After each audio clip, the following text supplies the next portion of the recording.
Chapter 4 of Mr. Popper's Penguins, written by Richard and Florence Atwater. This chapter is entitled Captain Cook.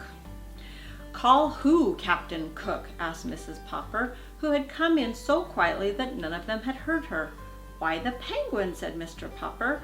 "I was just saying," he went on, as Mrs. Popper sat suddenly down on the floor, recovering from her surprise, "that we'd name him after Captain Cook. He was a famous English explorer who lived about the time of the American Revolution. He sailed all over, where no one had ever been before.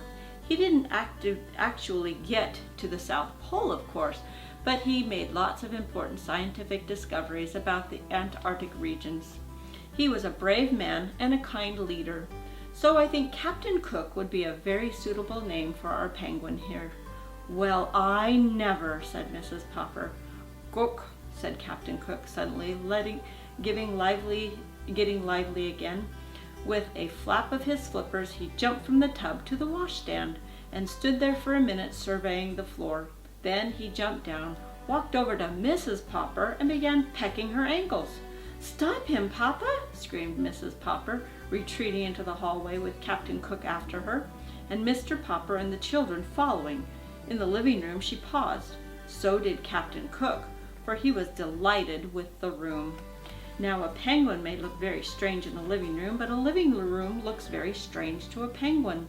Even Mrs. Popper had to smile as they watched Captain Cook, with a light of curiosity in his excited, curious eyes, and his black tails dragging pompously behind his little pinkish feet.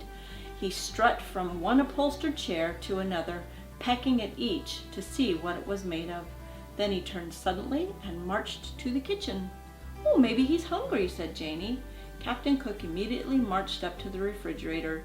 "Gook," he said inquiringly, turned to slant his head wisely at Mrs. Popper, and looked at her pleasingly with the right eye. "He certainly is curious," she said. "I guess I'll have to forgive him for biting my ankle. He probably only did it out of curiosity. Anyway, he's a nice, clean-looking bird." "Ork," repeated the penguin, nibbling at the metal handle of the refrigerator door with his upstretched beak.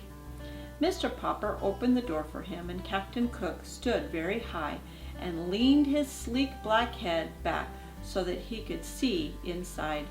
Now that Mr. Popper's work was over for the winter, the icebox was not quite so full as usual, but the penguin did not know that. "What do you suppose he likes to eat?" asked Mrs. Popper. "Well, let's see," said Mr. Popper, as he removed all of the food and set it on the kitchen table. "Now then, Captain Cook, take a look." The penguin jumped up onto a chair, and from there onto the edge of the table, flapping his flippers again to recover his balance. Then he walked solemnly around the table and between the dishes of food, inspecting everything with the greatest interest, though he touched nothing. Finally he stood very still, very erect, raised his beak to point at the ceiling, and made a loud, almost purring sound. "Ork, ork," he trilled. "That's a penguin's way of saying how pleased it is," said Mr. Popper, who had read about it in his Antarctic books. Apparently, however, what Captain Cook wanted to show was that he was pleased with their kindness rather than their food. For now, to their surprise, he jumped down and walked into the dining room. "I know," said Mr. Popper. "We ought to have some seafood for him, canned shrimp or something. Or maybe he isn't hungry yet. I've read that penguins can go for months without food." "Mama, Papa," called Bill, "come and see what Captain Cook has done."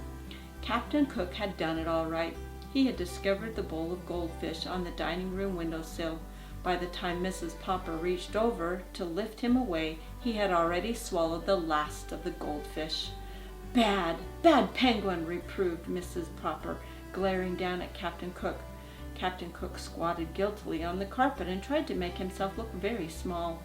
"He knows he's done wrong," said Mr. Popper. "Isn't he smart?" "Maybe we can train him," said Mrs. Popper. "Bad, naughty captain," she said to the penguin in a loud voice. "Bad to eat the goldfish," and she spanked him on his round black head. Before she could do it again, Captain Cook hastily waddled out of the kitchen. Then the Poppers found him trying to hide in the still open refrigerator. He was squatting under the ice cube coils, under which he could barely squeeze, and he was sitting down. His round white circle eyes looked out at them mysteriously from the dimness of the inside of the box. "I think that's about the right temperature for him at that," said Mr. Popper. "We could let him sleep there at night." "But where will I put all of the food?" asked Mrs. Popper. "Oh, I guess we can get another ice box for the food," said Mr. Popper.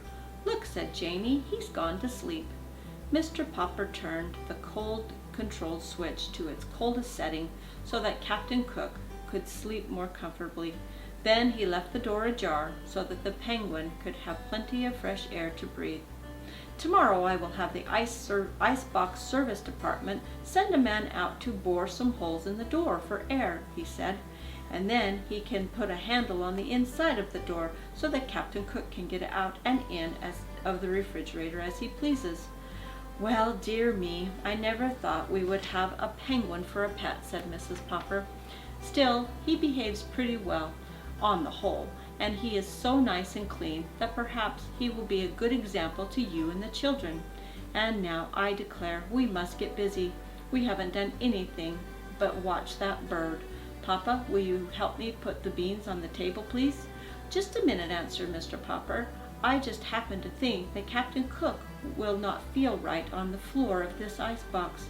Penguins make their nests on pebbles and stones, so I will just take some of the ice cubes out of the tray and put them under him. That way he will be more comfortable."